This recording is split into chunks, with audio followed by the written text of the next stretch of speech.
Your heater burning through your bank balance. Every year, millions of Aussies face bill shock as the cost of staying warm hits home. But there are ways to cut costs. Sunrise Consumer correspondent Sean White has been looking at how to beat the winter chill and still save money. Morning, Sean. Yeah, Koshi, Sammy, good morning. Heaters can certainly cost you, especially if you buy one that's inefficient. But what you might not realise is that you can save big time just by setting the aircon at the optimum temperature.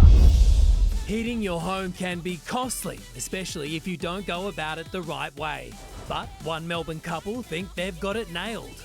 I'm probably the first one home, and so we turn the heating on 4:30, 5 o'clock, and then we go to bed pretty early, so it probably gets turned off around, I don't know, 9:30 or something.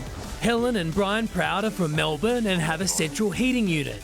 2 zones, so it allows us to have the heating on downstairs but not upstairs, or upstairs if we need it and not downstairs.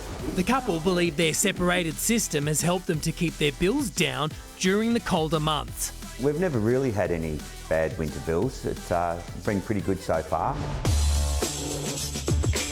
Unfortunately, it's not the same scenario for many households across the country. While rising electricity costs can be problematic, so too is poor planning. Before you even start thinking about buying a heater, there are things you can do to make your house more thermally efficient. Chris Barnes is from consumer group Choice.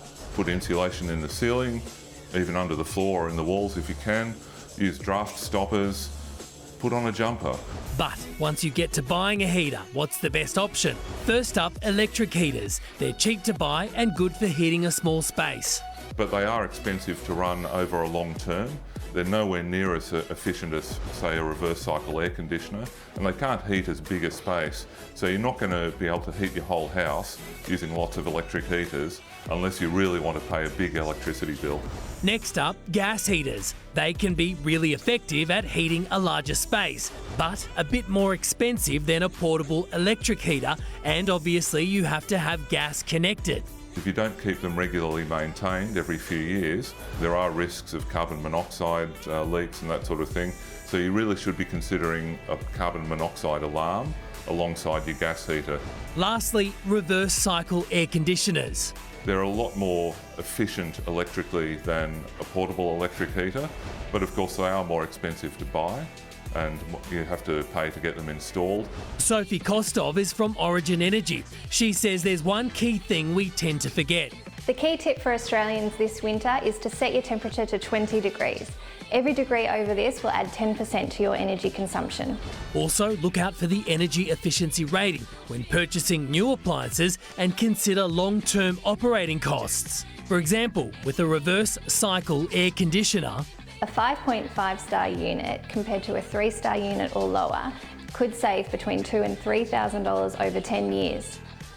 Yeah, after 3 years of doing these stories, you would have thought I would have, changed my habits, but I've still got a portable electric heater that I take room to room. Oh, Sean. What you need is a Nana rug. Yep.